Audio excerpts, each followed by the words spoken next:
Welcome back, everybody. It's time to predict the scores for game week 32 of this 2024-2025 Premier League season. Last week we did okay predictions-wise, but top scorer from you lot was Daddy Cool 52. Daddy Cool came away with 17.5 points, but summer of 2018 and Cap Zero both had 5 perfect scores each. For the overall leaderboard, though, top of the shop is Cap Zero, as we just mentioned, on 293.5 points, followed by William Cox Haynes on 283.5 points. But enough of that. We are recording this on Tuesday evening, and Arsenal and Aston Villa are both in Champions League action on Tuesday and Wednesday evening. So it's with a little bit of trepidation that we're making these predictions, but we're unavailable for the rest of the evenings this week. So over to you, Nathan.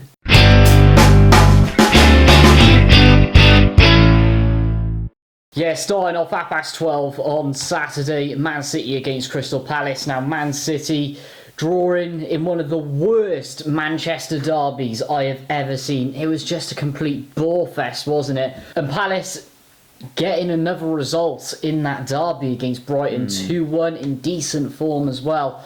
And the thing is, Palace have a good record at the Etihad over the, what you could say, the last 7-8 years, I'm going to say.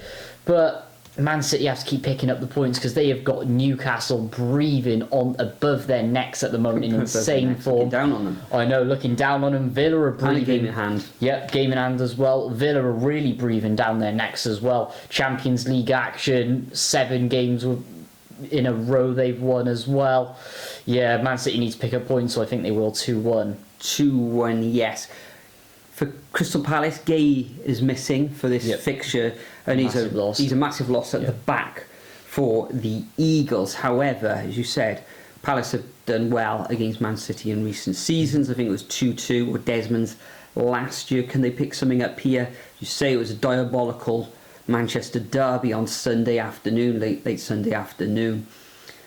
But that loss at the back, okay, a lot of attack going forward for Palace, the likes of Eze and Sarr, Mateta, etc., etc., etc. But Man City have got players themselves, like the likes of De Bruyne, be leaving at the end of the season. They've got a bit of an aging midfield with Silva. That's been deeply out of form this season as well. Gundogan and De Bruyne, of course, and they're missing Haaland. So I'm going to sit on the fence, 1-1. We then move on to the first of the 3 o'clock kickoffs, which sees Brighton coming up against Leicester City. Brighton have got a lot of injuries at the moment, narrowly losing, is it the M32 derby? I can never remember what that derby is, but they did lose against the Eagles. But at home, against this Leicester City side, who haven't actually scored in 8 matches now. 8 matches. It seems like a millennium, doesn't it? But not very good against Newcastle. Newcastle could have had a hatful of more against the Foxes. Didn't really trouble them, did they, Leicester? And there's only going to be one winner in this for me, and it's going to be Brighton. I can see them winning. I was going to put 3-0, but looking at their injury list and their attacking threat, we've got Welbeck up front, who's done well for them. I'm going to go for 2-0 to Brighton. Yeah, Leicester are just absolutely pathetic for me, especially watching that game last night against Newcastle. Let's break it down as well. What is it? 8 games without scoring, and the last time they scored, Russell Martin was still in charge of Southampton. That's when you know it's that bad. And I know I'm nicking a tweet here and an opinion, but I actually think that Leicester are going to be the worst Premier League team to not finish bottom. You know, they started the season okay. It wasn't amazing, but they weren't actually in the relegation zone. And I think Steve Cooper, who was given his marching orders, actually gained more points than Van Nistelrooy. So make of that what you will, but yeah, as you say, in dire trouble then. Yeah, absolutely shocking. So Brighton, only one winner for me. Floodgate's going to open even though Brighton are in poor form, so I'm going to go 3-0. Moving on, Nottingham Forest against Everton. Now, Nottingham Forest mathematically can still win the league, but they just have to rely on Liverpool slipping up, which, let's face it, there's pretty much a 0% chance of that happening now. Liverpool have pretty much 2 hands. I know they did lose the weekend, but Liverpool have 2 hands practically on the title, don't they? They did lose against Aston Villa as well, Forest, but Villa are just in ridiculous form at the moment, but they will bounce back against Everton, who do love a draw. Can't remember the last time they've won.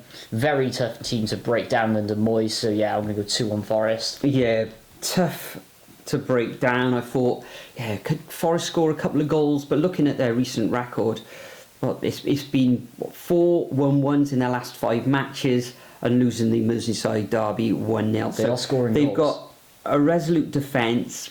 They are scoring goals in most matches, apart from away against Liverpool. They are here away against Nottingham Forest. Nottingham Forest, they've got a decent enough defence themselves. It was a tough game last weekend for them against Aston Villa, but I think they'll just get through this one. This one could end up 0-0 or 1-1, but I just got a little feeling that Nottingham Forest, with a bounce back ability, will win this one 1-0. Next up, talking about Aston Villa, we've got Southampton coming up against Aston Villa. Villa, of course, Champions League action on Wednesday evening against Paris Saint-Germain. That'll be a stern test for them.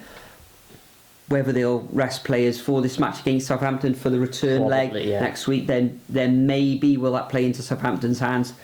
No, not really. I'm going to go for a Villa away win here down on the south coast. So yeah, Saints 0, Villa 2. Yeah, Illich is going to be a pub quiz question, isn't he? In the coming years, who was the team who broke the record for earliest relegation? And what a dreadful appointment that was. Of course, the caretaker's going in charge. I can't remember his name. Adam Lallana is going to be assistant, which is just mad to think of. But yeah, Villa absolutely going to smash him. Southampton look dreadful. So what's it going to be? 4-0 probably. Let's go with 4-0. Yeah, just completely pathetic. Moving on, Arsenal up against Brentford. Arsenal drawing again last time around. 1-1 against Everton. Of course, resolute side, but that pretty much hands the title to Liverpool at the end of the day, doesn't it? Brentford, patchy form. Good draw against Chelsea, but you just don't know what team's going to turn up with them.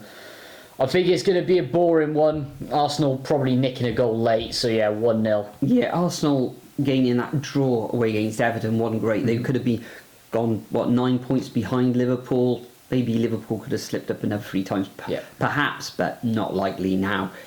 In this one, I think it's going to be a repeat scoreline of last season where the Gunners came through with a 2-1 victory. They will be missing Gabriel in defence, who's out for the rest of the season, but I think they'll just come through this tight. Although Arsenal themselves are in Champions League action this evening against Real Madrid. Tough task. Yeah, 2-1 for me. Moving on to the Sunday fixtures, and first up we got Chelsea coming up against Ipswich.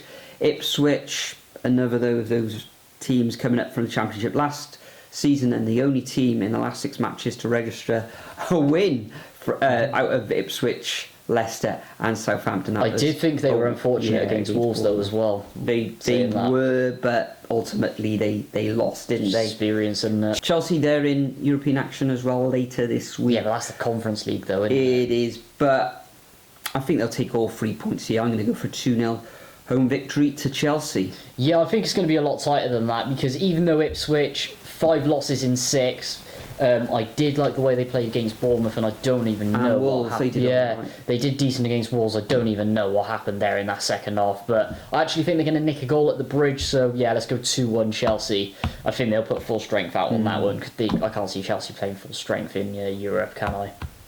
Anyway, moving on, Liverpool up against West Ham. West Ham not looking good at all. Grafting a 2-2 against Bournemouth. Losing a Wolves, not particularly great on paper, is it, for Graham Potter, whereas Liverpool, pretty much 2 hands on the title now. Lost to Fulham, which I did think they were pretty poor, but I was impressed with Fulham at the same time. Going to be a narrow one. Liverpool will probably knock a goal in, so yeah, 1-0 Liverpool. 1-0. They should be there for the taking, surely. I think Liverpool will win this one 3-1, which will be a repeat scoreline of last season's match at Anfield. Surprisingly, I think that was their first loss in the league against Fulham last time out, but I think they'll bounce back here with a 3-1 victory. And talking about Wolves, Nathan, they're up against Spurs on Sunday afternoon, also at 2 o'clock. Brendan Johnson getting amongst the goals on the weekend with a brace against Southampton, but everyone's beating Southampton pretty much, aren't they? So against Wolves are a tough nut to crack at the moment. 4 wins in their last 7 matches. There's a very good return, and it's really pulled them away from the relegation zone. They're 12 points ahead of Ipswich at the time of recording. I think Spurs will find this one tough, but I am going to go for a draw. I'm going to go for 1-1. Interesting. I actually think Wolves are going to win this again at home. They need to. 3 wins on the bounce. They're looking good. They're grafting out results, even if performances are being questionable, like against Ipswich. Spurs, you've got an outlier if you're playing Southampton at the end of the day, and Wolves should have enough to be able to beat Spurs just about. I don't know why, I just got a funny feeling about it. Let's go 2-1. Wolves nicking it again, like against Ipswich. Yeah, with Spurs though, it's unbelievable. They're currently in 14th position, but they're actually the second top scorers in the league. It's just their defence has been all over the place this season. Injuries have been a big part, if you believe the manager. On top of that as well, a lot of other Premier League seasons, minus this one, because the bottom teams have been so bad, Spurs would be in pretty much firmly in a relegation battle at this point. Anyway, moving on, this is going to be an interesting one. Newcastle against Man United. Man United, less to say about that Manchester derby. Absolute bore-fest, dreadful game of football. Newcastle playing in the form of their life at the moment. 3 wins on the bounce.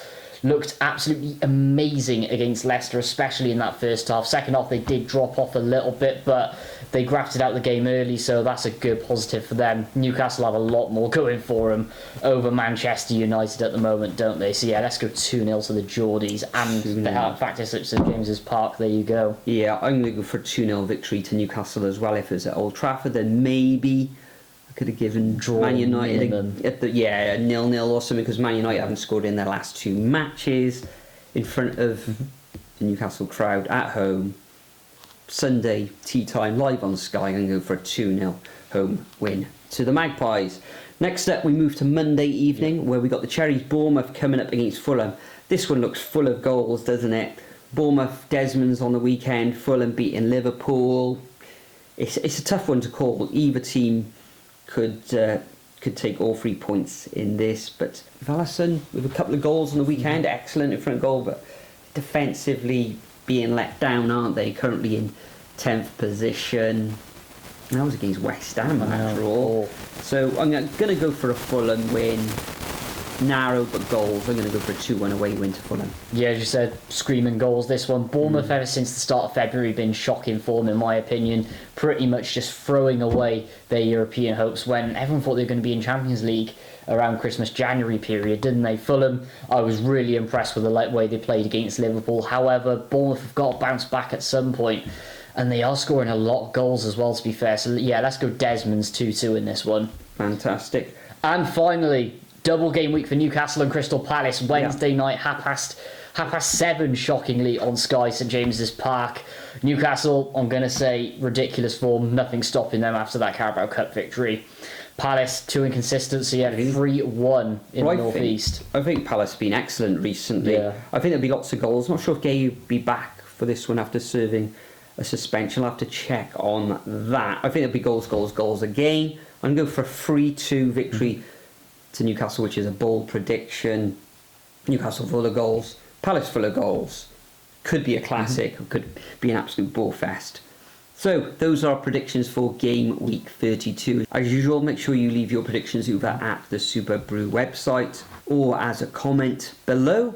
Nathan, EFL Championship. We're going to be going to watch Cardiff City on the weekend.